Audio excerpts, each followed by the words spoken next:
दोस्तों, स्वागत है अस्को स्टोरी क्लब में। और आज मैं बताने वाला हूं आप सभी को कि हम लोग दिवाली पे जो जुए की परंपरा लोग मानते हैं कि दिवाली में जुआ खेलना चाहिए, वो परंपरा को क्यों मानते हैं और उसके पीछे का इतिहास क्या है, ये आज हम इस वीडियो में ये बताएंगे।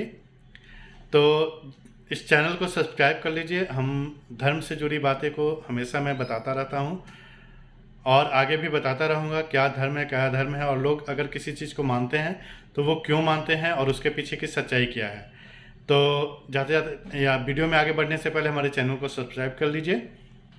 चलिए देखते हैं कि हम लोग दिवाली में जुए को लोग क्यों खेलते हैं और इससे किस तरह से परंपरा मानते हैं और किस तरह से मानते हैं कि ये साल उनका अच्छा गुजरेगा या नहीं। चलिए आगे बढ़ते। आज हम लोग जानेंगे, आपने देखा होगा कि सभी बहुत लोग भारत में दिवाली में जुआ खेलते हैं। कहीं ताश के पत्ते, तो कहीं कौड़ी, तो कहीं हेड या टेल या कुछ भी जो जुआ के रूप में खेला जाता है, वो दिवाली के समय बहुत लोग खेलते हैं और इसे एक परंपरा की तरह लोग मानते हैं। जुआ एक ऐसा खेल है जिससे इंसान तो क्या, भगवान को भी कई बार मुसीबतों का सामना करना पड़ा है। जुआ सामाजिक बुराई होकर भी भारतीय मानस में गहरी पैठ बनाए हुए है। ताश की बाजी लगाकर खेला जाने वाला खेल भारत में नया नहीं है, बस हर काल में इसके तरीकों में थोड़ा परिवर्तन आता रहा है। जुआ आज खेला जाता है और पहले भी खेला जाता रहा है। हालांकि यह एक दुर्गुण है, किंतु कुछ लोग भगवान शंकर और पार्वती जी द्वारा द्युत क्रिया का खेल जो खेला जाना शास्त्र सम्मत मान लेते हैं। उनकी दृष्टि में यह शास्त्रानुसार है। अफसोस है कि लोग शास्त्रों में बताए गए सत्कर्मों संबंधी निर्देशों का पालन नहीं करते और दुर्गुण को तुरंत अपना लेते हैं। कथा है कि दिवाली के दिन भगवान शिव और पार्वती ने भी जुआ खेला था, तभी से यह प्रथा दिवाली के साथ जुड़ गई है। हालांकि शिव व पार्वती द्वारा दिवाली पर जुआ खेलने का ठोस तथ्य किसी ग्रंथ में नहीं मिलता, पर फिर भी चौसर का निर्माण जो हुआ था उसे स्वयं भगवान शिव ने किया था। तब से जो जुआ की प्रवृत्ति जो स्टार्ट हुई, जुआ की परंपरा स्टार्ट हुई, तभी से है। एक दिन भगवान शिव को कुछ खेल खेलने का मन हुआ तो उन्होंने चौसर का निर्माण किया और पार्वती जी के साथ वो खेलने लगे और पार्वती जी के साथ खेलते खेलते वो लगातार जीतने लगे। तो पार्वती जी ने उन्हें कहा कि भगवान, आपने, चूँकि शंकर भगवान ने इसका निर्माण किया था तो वो लगातार जीत रहे थे। तो पार्वती जी ने कहा कि भगवान, आपने ये गेम का निर्माण किया है, लेकिन इसमें कुछ नियम बनाइए ताकि सामने वाला भी उस नियम के हिसाब से खेल सके।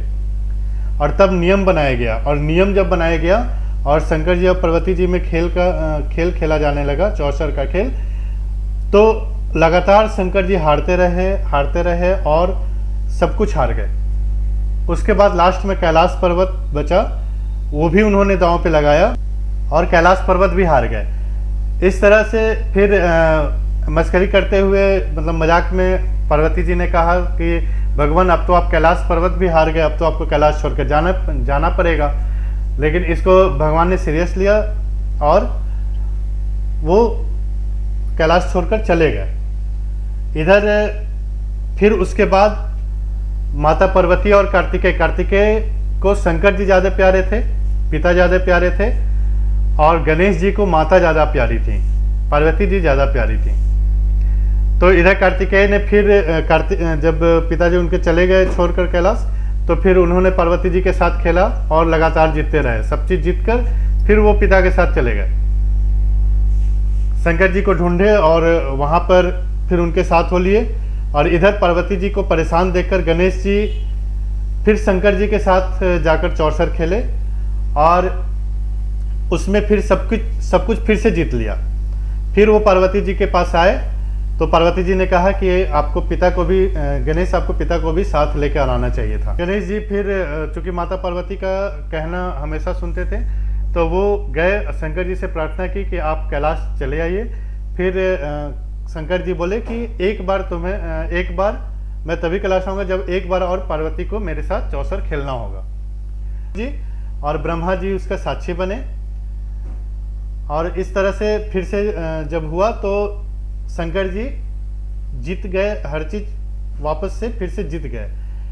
और फिर बाद में उन्होंने बताया कि विष्णु जी वही अंक ला रहे थे जो शंकर जी चाह रहे थे, इस कारण से शंकर जी जीते। और पार्वती जी ने फिर पार्वती जी गुस्सा हुई और उन्होंने शंकर जी को श्राप दिया कि आप आजीवन, जो आप हमेशा गंगा का भार अपने माथे पे झेलेंगे, माथे पे रखेंगे। और विष्णु जी को सीता जी के साथ जो उन्होंने वनवास काटा, ये उनके पार्वती जी के श्राप का देन था। और उसके बाद फिर नारद मुनि जो सब देख रहे थे, नारद मुनि को ये श्राप था कि आप हमेशा भटकते रहेंगे।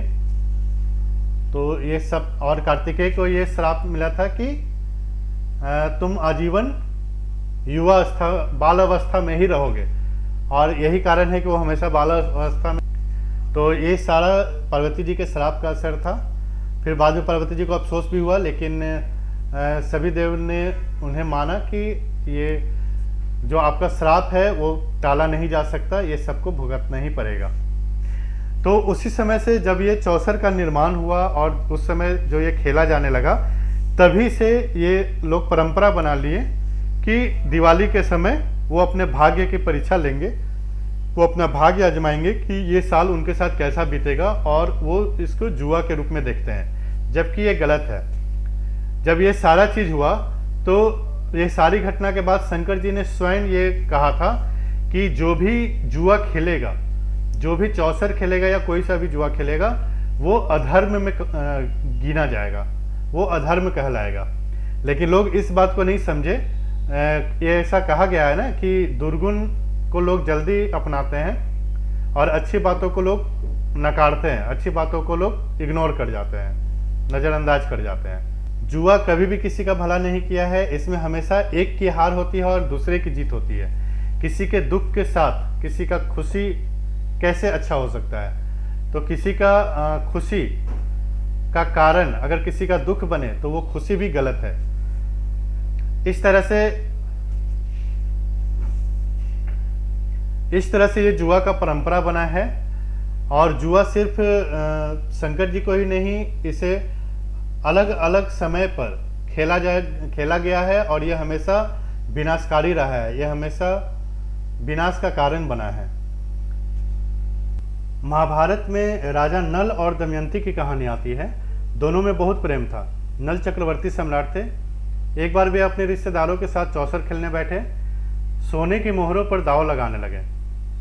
राजा नल के रिश्तेदार कपटी थे, सो उन्होंने सारे खजाने के साथ उनका राजपाट, महल, सेना आदि सब जीत लिए। राजा नल की हालत ऐसी हो गई कि उनके पास पूरा तन ढकने के लिए भी कपड़े नहीं थे। जुए के कारण पूरी धरती पर पहचाना जाने वाला राजा एक ही दिन में रंग हो गया। बाद में अपना राज्य दोबारा पाने के लिए नल को बहुत संघर्ष करना पड़ा था। उसी क्रम में आप महाभारत की कहानी किसी से छुपी हुई नहीं है। महाभारत की कहानी का केंद्र जुए का खेल ही है। दुर्योधन ने शकुनी के साथ मिलकर पांडवों से कपट किया और जुए में पूरा इंद्रप्रस्थ जीत लिया। युधिष्ठिर दांव पर दांव लगाते रहे और हारते रहे। आखिर में खुद को चारों भाइयों की ओर पत्नी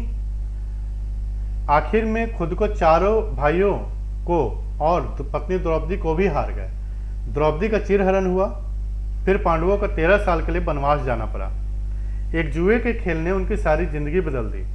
महाभारत में एक स्थान पर भगवान श्री कृष्ण ने अर्जुन से कहा है कि अगर युधिष्ठिर में जुआ खेलने की आदत ना होती तो उन्हें भगवान का दर्जा मिल जाता, क्योंकि उनमें बाकी सारे गुण मौजूद थे, लेकिन जुए की लत के कारण उनके सारे गुण दब गए। जुए में बलराम भी हारे थे। श्रीमद् भागवत की एक कथा के अनुसार भगवान श्री कृष्ण के बड़े भाई बलराम ने भी जुआ खेला था। कथा के अनुसार भगवान श्री कृष्ण और रुक्मणी के पुत्र का विवाह रुक्मणी के भाई रुक्मी की लड़की से था। वे वही रुक्मी थे जिनको भगवान श्री कृष्ण ने रुक्मणी हरण के समय युद्ध में हराया था और कुरूप बनाकर छोड़ दिया था। रुक्मी को अपने उस अपमान का बदला लेना था। उसने विवाह के दौरान बलराम को जुआ खेलने के लिए आमंत्रित किया। बलराम स्वभाव से सीधे थे, सो वे रुक्मी के आमंत्रण को ठुकरा न सके और जुआ खेलने बैठ गए। रुक्मी ने छल से बलराम को हरा दिया और उनका भरी सभा में अपमान करने लगा। इससे गुस्सा होकर बलराम ने तत्काल रुक्मी का वध कर दिया था। रुक्मी के वध से विवाह मंडप में हाहाकार मच गया। जुए ने शादी के रंग में भंग डाल दिया। विवाह का उत्सव मातम में बदल गया। इस प्रसंग से पता चलता है कि अगर विवाह जैसे मांगलिक कार्य में जुआ खेला जाए तो अमंगल होने की स्थिति बन सकती है। पौराणिक काल के बाद आधुनिक भारत में भी जुए और जुआ घरों का उल्लेख मिलता है। मदिरालय वेश्यालयों में अक्सर जुआ खेला और खिलाया जाता था। सिकंदर के भारत पर आक्रमण के समय भी कई स्थानों पर जुआ घर होने और जुआ खेलने के उल्लेख मिलते हैं। मगध को भारत का सबसे बड़ा राज्य था। वर्तमान में बिहार जो है वो मगध का सबसे बड़ा राज्य था।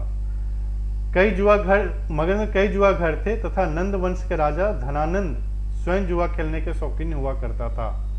इसके बाद सम्राट अशोक के शासनकाल में भी जुआ खेलने जाने के कई प्रसंग मिलते हैं। चौसर सबसे पहले पत्थर या लकड़ी की गोट से चौसर खेला जाता था। इसका नाम चौसर इसके आकार के कारण पड़ा। यह 4 भाग वाला होता था और हर भाग में 16 खाने होते थे। इस तरह कुल 64 खाने पूरे चौसर में होते थे। प्रारंभिक काल में इसे सिर्फ मनोरंजन के लिए खेला जाता था। इसके लिए सफेद पत्थर के पासे बनाए जाते थे जिन पर 1 से 6 अंक लिखे होते थे। चौपर चौसर का ही अप्रभंश चौपर था। इसमें कपड़े पर 64 खाने बनाकर खेला जाने लगा। लकड़ी की गोटियां और लकड़ी के ही पासे उपयोग में लाए जाने लगे। इसी में पहले गायों, अनाज और सोने की मुद्रा के दांव लगने का चलन शुरू हुआ था।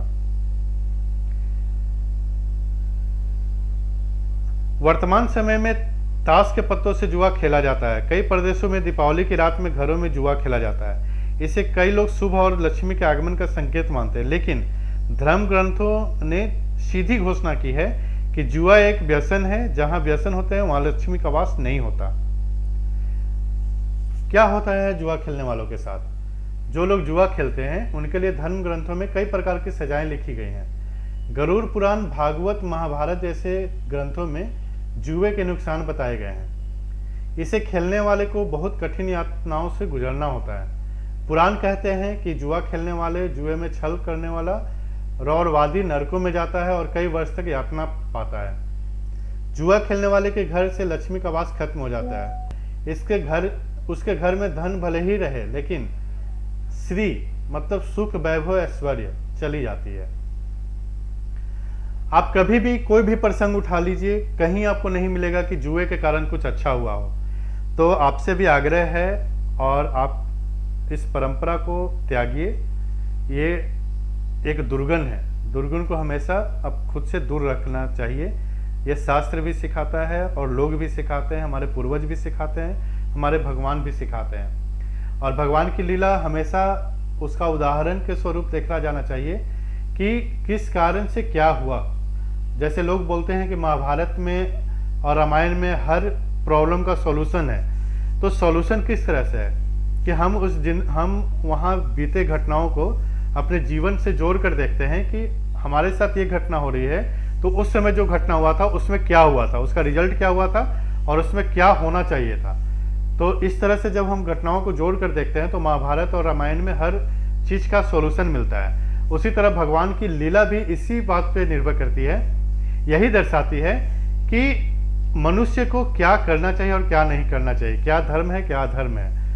तो आप भी जुआ नहीं खेलिए, हमेशा से अच्छा नहीं रहा है, क्योंकि इसमें एक को दुख होता है और दूसरे की खुशी होती है। और जहाँ किसी के दुख से किसी की खुशी जुड़ी हुई हो और जहाँ किसी की खुशी में किसी का दुख हो, वो खुशी अच्छी नहीं होती। तो ये जुआ मत खेलिए, यही आग्रह है। बाकी हर कोई अपने मर्जी का मालिक है। हमारा काम था बताना, हमारा काम था धर्म से और ज्ञान अज्ञान से परिचय कराना। तो ये है कि जुआ क्यों लोग खेलते हैं और इसकी परंपरा किस तरह से है, ये हमने अपने इस वीडियो में बताया। वीडियो आपको पसंद आया हो तो हमारे चैनल को सब्सक्राइब करना मत भूलिए। हम ऐसे ही भविष्य में और भी वीडियो लाते रहेंगे। समय समय पर आपको बताते रहेंगे कि हमारे धर्म से जुड़ी क्या सच्चाई है, हमारा धर्म क्या है। धन्यवाद। जाते जाते हमारे चैनल को जरूर सब्सक्राइब कर दीजिए। मिलते हैं अगले वीडियो में।